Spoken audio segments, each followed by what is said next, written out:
Gadis kecil dari kalangan rakyat biasa hanya menelepon sekali, namun tanpa sengaja menarik perhatian pejabat tinggi militer. Puluhan ribu prajurit pasukan khusus membatalkan latihan dan masuk ke status siaga. Helikopter bersenjata dengan amunisi siap memberikan dukungan. Tank dan kendaraan lapis baja cepat mengepung kota. Hanya karena pada saat Anda berhasil mengembangkan elevator ruang angkasa untuk negara Long. Telepon yang tidak pernah berdering selama 6 tahun itu. Tiba-tiba terdengar suara tangisan seorang gadis kecil. Dan setelah gadis kecil itu mendengar suara Anda, dia langsung menangis. Papa, ada yang mengganggu Dodo. Dodo akan mati. Aku sangat merindukan Papa. Mendengar suara itu, telepon terjatuh dari tanganmu dan jatuh ke lantai. Saat itu, tubuhmu langsung bergetar. Kamu merasa napasmu menjadi terengah-engah. Apakah itu dia? 6 tahun yang lalu, kamu bertemu dengan seorang gadis bernama Lin Qingran. Saat itu, pihak barat mengetahui bahwa kamu akan bergabung dengan proyek elevator ruang angkasa. Mereka mengirimkan banyak agen untuk membunuhmu. Akibatnya, pada sebuah kencan dengan dia, kamu dan dia jatuh ke laut setelah mengalami kecelakaan. Namun ketika kamu selamat dan berhasil menyelamatkan nyawamu, kamu tidak segera menelepon Lin Qingran. Bahkan kamu sengaja menghapus kontak Lin Qingran. Kamu merasa musuh mengintai di bayang-bayang, siap membunuhmu kapan saja. Kamu tidak ingin wanita yang kamu cintai mengalami bahaya yang sama. Namun setelah kamu pergi, Lin Qingran ternyata hamil dengan anakmu. Dan meskipun ditentang oleh keluarganya, dia tetap membesarkan anak perempuan itu sendirian. Suara lembut dari telepon barusan membuat hatimu hampir meleleh. Itu adalah putrimu. Sekarang nyawanya masih terancam. Saat itu tubuhmu bergetar, namun darah mulai memancar keluar. Orang-orang di markas melihat kemarahan di matamu dan langsung bertanya, Komandan Qin, apa yang sebenarnya terjadi? Kamu tidak menjawab, hanya berteriak, segera siapkan pesawat tercepat. Aku harus kembali untuk menyelamatkan anakku. Aku telah bekerja keras untuk negara ini, namun aku gagal melindungi istriku dan putriku. Aku benar-benar pantas mati. Setelah berkata demikian, kamu merobek jas kerjamu dan berlari keluar dari markas penelitian. Komandan Utama Aliansi Ilmiah Yuan Fang melihat situasi tersebut, segera bereaksi. Segera hubungi pihak atas. Sialan, apa yang sedang dilakukan mereka itu? Mengapa tidak ada yang melaporkan bahwa Komandan Qin memiliki istri dan anak perempuan? Lebih dari 20 ahli ilmiah di pangkalan itu. Semua tampak sangat marah. Komandan Qin telah bekerja keras demi negara Dragon.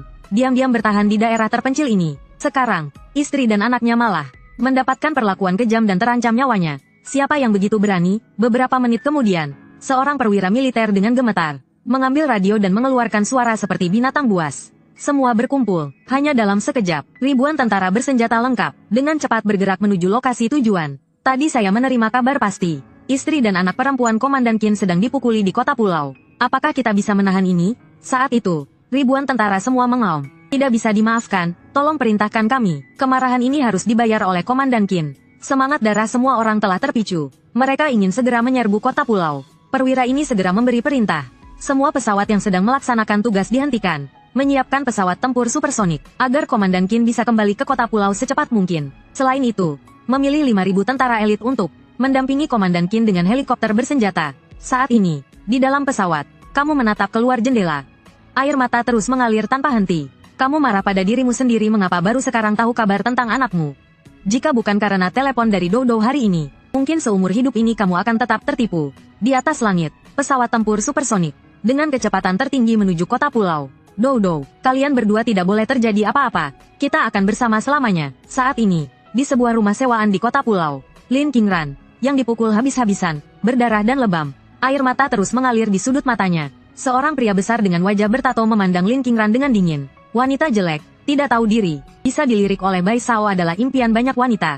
Kamu berani menolaknya? Kamu berani menolak? Lin Qingran menatap foto kamu di dinding, tenggelam dalam pikiran. Qin Yang, apakah aku masih bisa bertemu denganmu? Sudah 6 tahun, aku sangat merindukanmu. Melihat Lin Qingran yang tidak mengatakan apa-apa, pria bertato wajah besar langsung menamparkan dengan keras. Anak perempuanmu ada di tangan kami. Jika kau ingin dia selamat, dengarkan kata-kata Bai Shao. Saat itu, Dodo yang terikat, tiba-tiba berkata dengan keras, Ibu, jangan takut.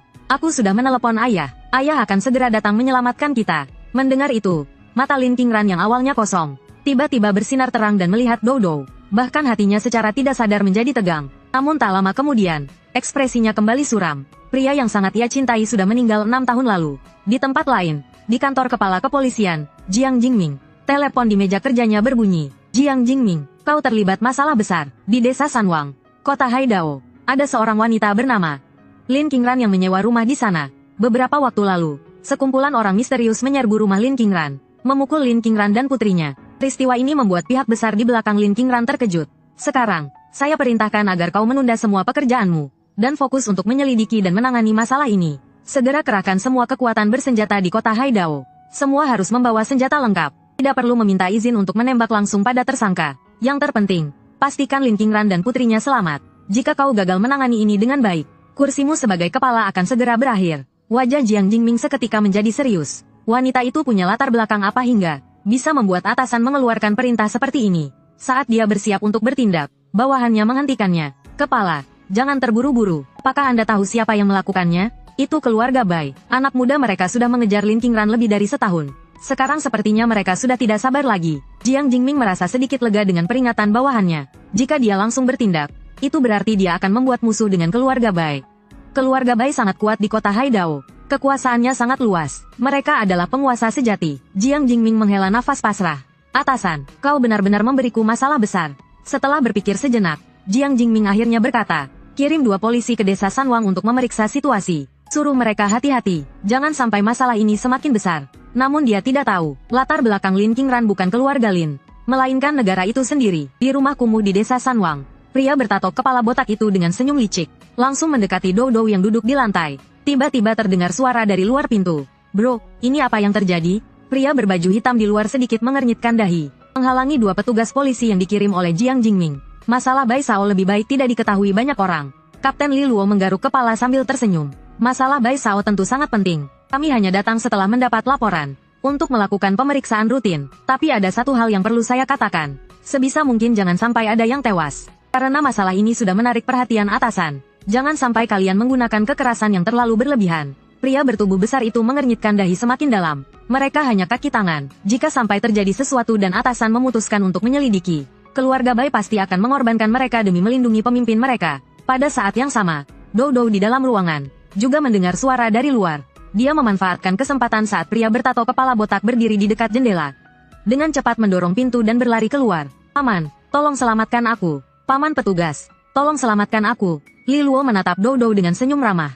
Tenanglah, nak, ada apa ini, paman petugas? Mereka tidak hanya menangkap ibuku, mereka juga ingin membunuhku. Tolong selamatkan aku. Begitu ya, tapi, nak, apakah kamu punya bukti? Jika tidak ada bukti, kita tidak bisa membuktikan bahwa mereka berdua adalah orang jahat. Jadi, paman juga tidak bisa membantumu. Ya, baiklah, cepat kembali saja. Paman masih ada urusan yang harus diselesaikan. Dengan suara keluhan, Dou Dou digendong dengan satu tangan oleh pria kepala botak. Dia hanya bisa melihat dengan pasrah saat Kapten Li dan timnya pergi.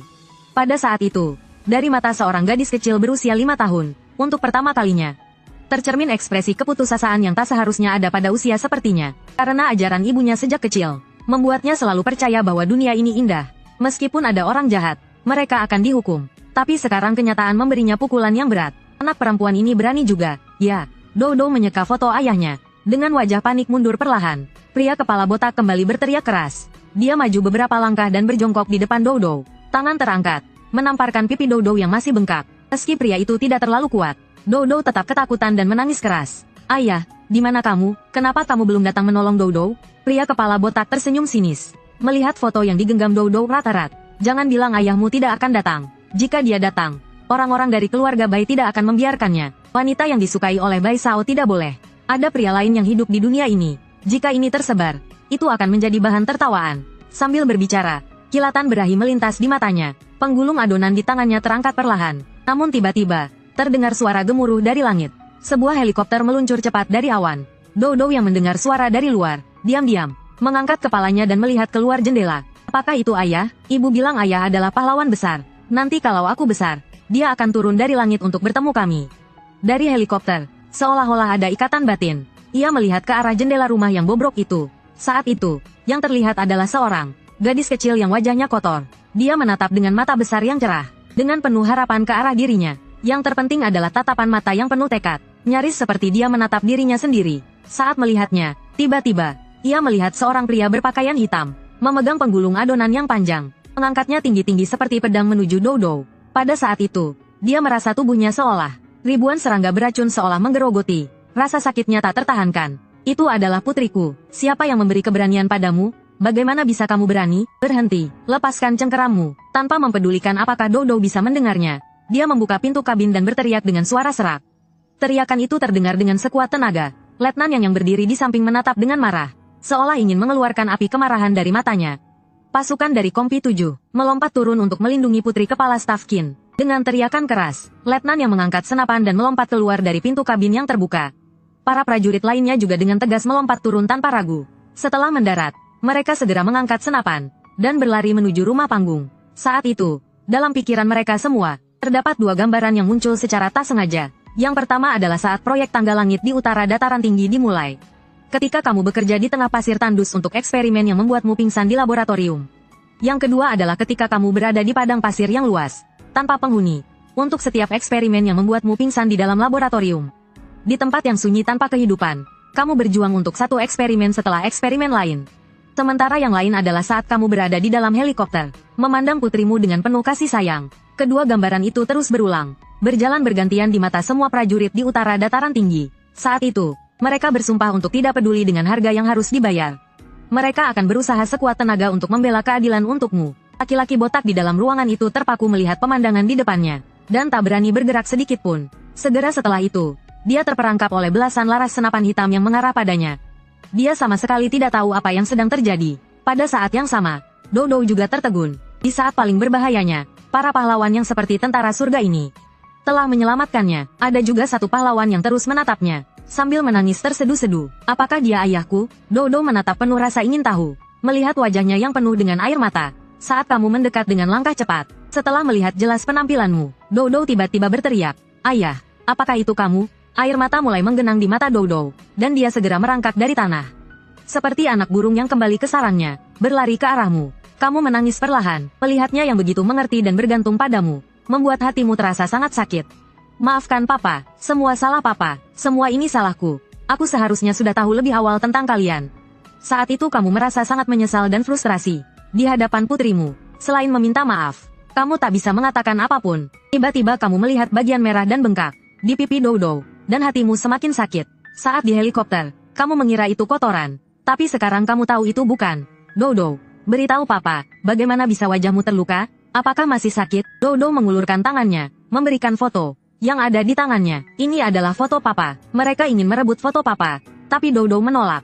Jadi mereka menamparkan Dodo. Namun Dodo tidak menyerah. Karena ini adalah satu-satunya foto papa, Dodo harus melindunginya. Foto itu adalah saat kamu dan Lin Qingran naik gunung dan berfoto di tempat wisata. Ini juga satu-satunya foto yang kamu tinggalkan untuk Lin Qingran. Tapi para pencuri ini bahkan ingin merebut foto itu. Kata-kata Dodo seperti gema, terus bergema dalam pikiranmu. Matamu yang baru saja dipenuhi kelembutan kembali dipenuhi dengan kemarahan dan kebencian. Sialan, apapun yang terjadi di balik semua ini, tunggu saja. Aku akan membalikkan seluruh pulau ini jika perlu. Dan pasti akan mencabut kalian sampai ke akarnya. Dodo, sayang, tutup telingamu. Tunggu di dalam rumah sebentar ya. Jangan keluar dulu. Kamu berkata dengan wajah suram, menatap dua pria bertubuh kekar di pakaian hitam. Beritahu saya siapa kalian. Kemudian kamu menoleh ke Yang Lianzang. Berikan senjatamu. Yang Lianzang tampak ragu. Jenderal, jangan kotorin tangan Anda. Kami bisa melakukannya untuk Anda. Aku bilang berikan senjatanya. Apa kamu tidak dengar? Setelah itu, kamu mengambil senapan otomatis dari tangan Yang Lianzang, menempelkan larasnya ke dada pria botak itu. Aku tanya sekali lagi, siapa kalian? Pria botak itu sepertinya menyadari emosi kamu yang tidak stabil. Segera berkata, ini bukan urusan kami, Jenderal. Kami hanya bekerja untuk Tuan Muda. Dan lagi pula, sekarang putri Anda kan baik-baik saja. Jadi, apakah Anda bisa melepaskan kami? Bagaimanapun, ini adalah masyarakat yang berdasarkan hukum. Membunuh juga merupakan tuduhan yang besar. Kekuatan keluarga bayi di pulau juga bukan sesuatu yang bisa diremehkan. Saya yakin Anda, kepala, juga sudah tahu beberapa hal. Mendengar itu, Anda tidak menghiraukannya dan malah bertanya, Liu Qingran di mana? Dia telah dibawa pergi, karena Yang Master Bai tertarik padanya. Kali ini, laras senjata kembali perlahan terangkat, langsung mengarah ke pelipis pria botak.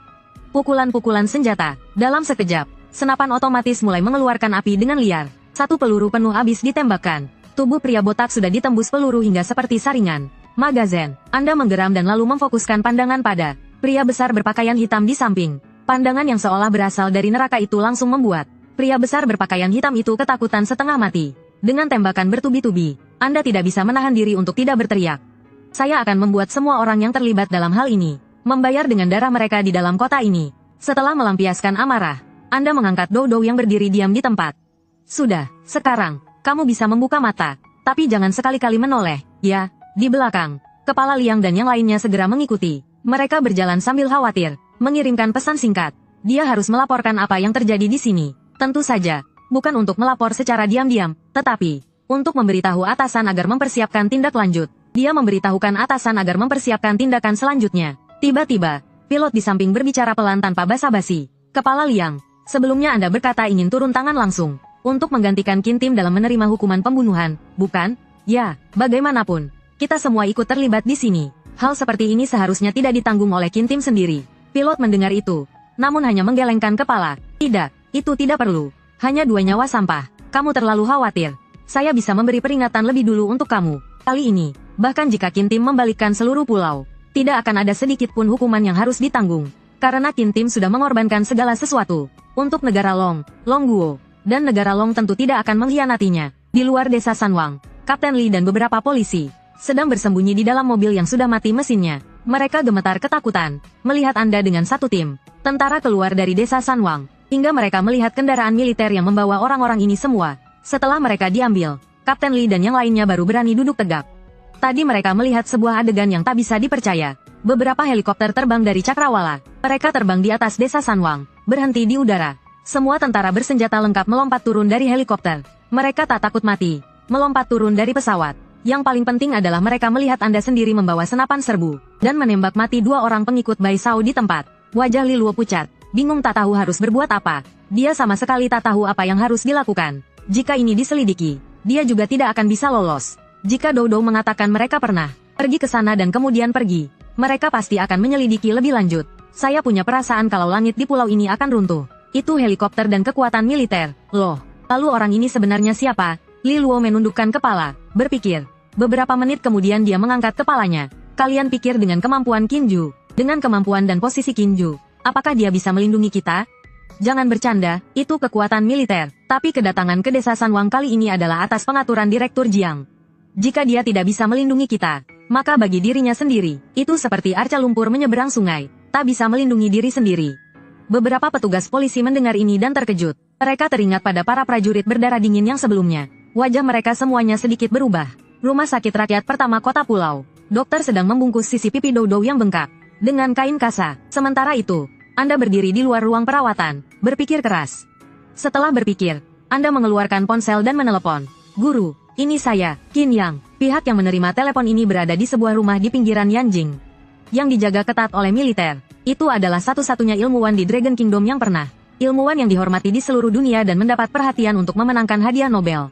Dalam bidang fisika, ilmuwan terkemuka, akademisi Sun Miao. Setelah mendengar suara di telepon, Sun Miao berkata dengan suara dalam, "Anakku, saya sudah mengetahui semuanya. Saya sudah menunggu kabar darimu. Guru, saya butuh bantuan Anda." Tanpa berpikir panjang, Sun Miao langsung menyetujui. "Kamu jauh lebih kuat daripada saya. Jika saya adalah batu penjuru kebangkitan teknologi Dragon Country, maka kamu pasti adalah orang yang dapat mengangkat beban besar itu. Saya tidak akan membiarkanmu menderita sedikit pun." Guru, pihak lain bernama Bai Hai. Di baliknya ada keluarga yang telah berakar di pulau ini. Dari informasi yang kita dapatkan sejauh ini, keluarga ini sangat berpengaruh di pulau ini. Sun Miao merasa penasaran. Keluarga di tempat ini, meskipun tidak luar biasa, seharusnya mereka akan lari ketakutan di hadapanmu seperti lalat dan semut. Bagaimanapun, statusmu, meskipun di Dragon Country, memiliki wewenang seperti pejabat tinggi di negara bagian. Setelah bertemu denganmu, mereka pun harus memberikan penghormatan. Bagaimana mungkin keluarga sekecil ini mengharapkan bantuan darimu? Benar, Guru, jika hanya menghancurkan sebuah keluarga,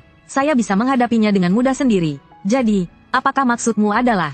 Kata-kata Sun Miao terhenti sesaat, seolah-olah ia tiba-tiba memikirkan sesuatu. Ia kemudian menaikkan suaranya. Tidak benar, anakku. Apa sebenarnya yang ingin kamu lakukan?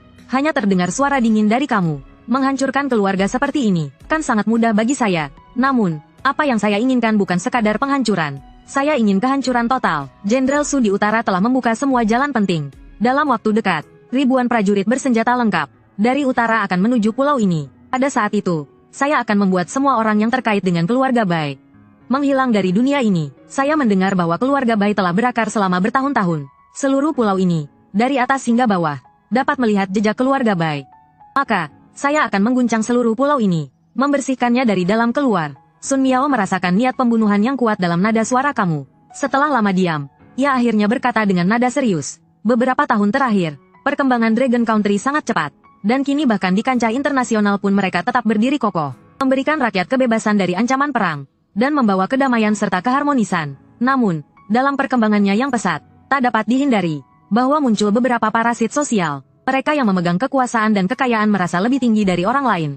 Dan berpikir bisa menindas serta merendahkan orang biasa. Ia seolah-olah sedang mencoba menasihati kamu. Sepertinya dia sedang mencoba meyakinkan dirinya sendiri. Anakku, aku akan membantumu. Aku sudah tua, tidak ada banyak waktu lagi. Ini mungkin satu-satunya cara aku bisa memberikan sisa energi hidupku. Untuk negara ini di sisa hidupku. Sebenarnya, Sun Miao tahu bahwa kamu, murid terbaiknya, tidak terlalu membutuhkan bantuannya. Kamu hanya melakukan ini karena menghormatinya. Karena khawatir akan melibatkan dirinya. Makanya kamu menelepon dengan serius untuk memberitahunya tentang rencanamu dan niatmu. Setelah beberapa kata basa-basi, kamu menutup telepon dan segera menghubungi teman lama. Si Tong, ini aku, Qin Yang, teman lama. Bagaimana situasi di sana sekarang? Katakan padaku, apa yang bisa aku bantu sebagai temanmu yang bekerja di keamanan negara?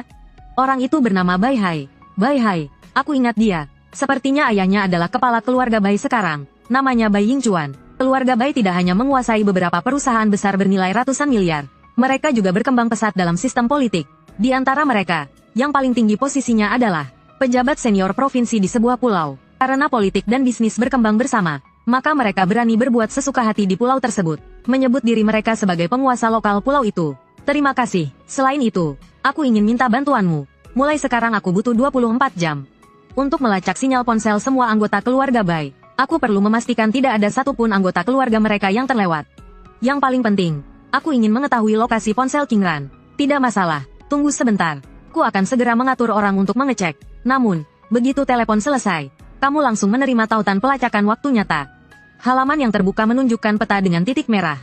Titik merah itu bergerak terus-menerus. Titik merah itu kemungkinan besar adalah lokasi Lin King Ran.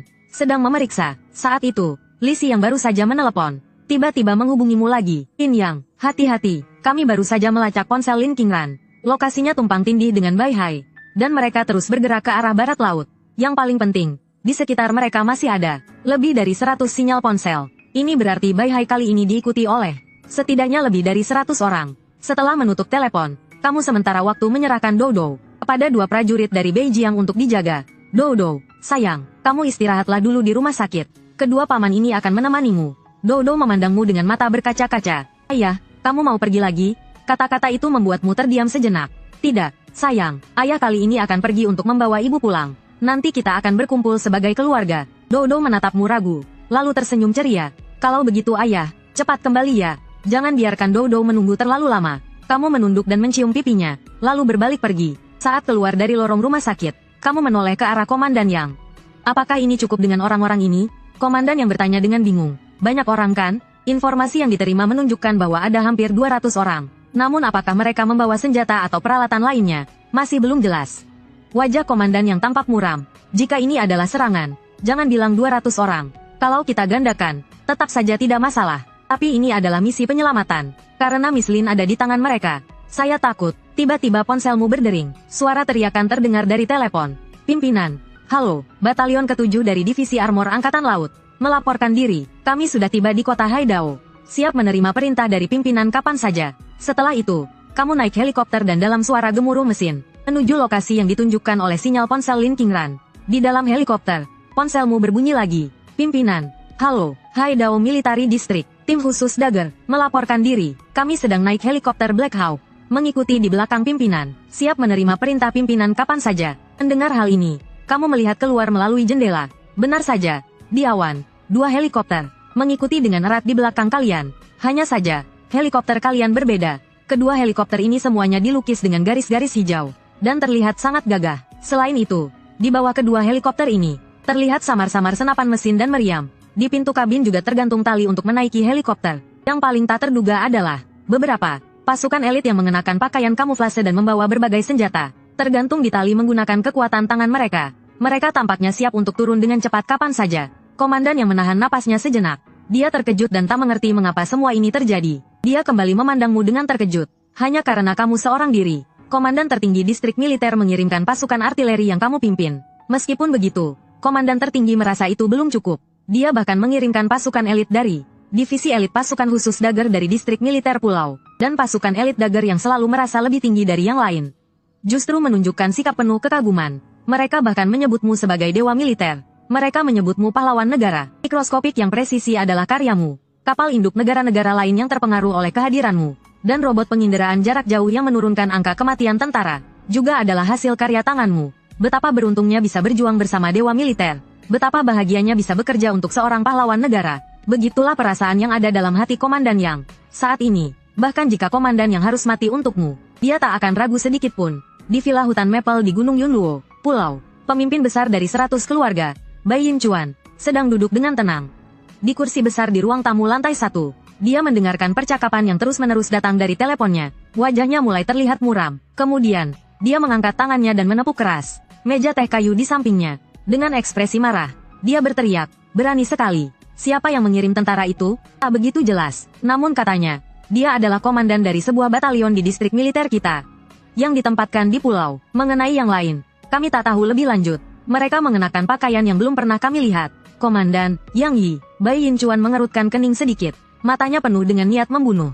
Benar-benar tak tahu diri, seorang komandan kecil yang berani membunuh orang kita sendiri. Siapa yang memberinya keberanian, bahkan atasannya, Komandan Kong. Jika bertemu denganku, harus menghormati 3 langkah. Dia hanya seorang komandan batalion kecil. Bagaimana dia berani? Di telepon, Kepala Kepolisian Pulau, Jiang Jingming, tersenyum masam dan berkata, "Tuan Bai, menurut saya, lebih baik kita saling mundur sedikit, dan menyelesaikan masalah ini dengan damai." Menyelesaikan masalah dengan damai, dia membunuh orang Bai, dan kamu menyuruhku untuk menyelesaikannya dengan damai?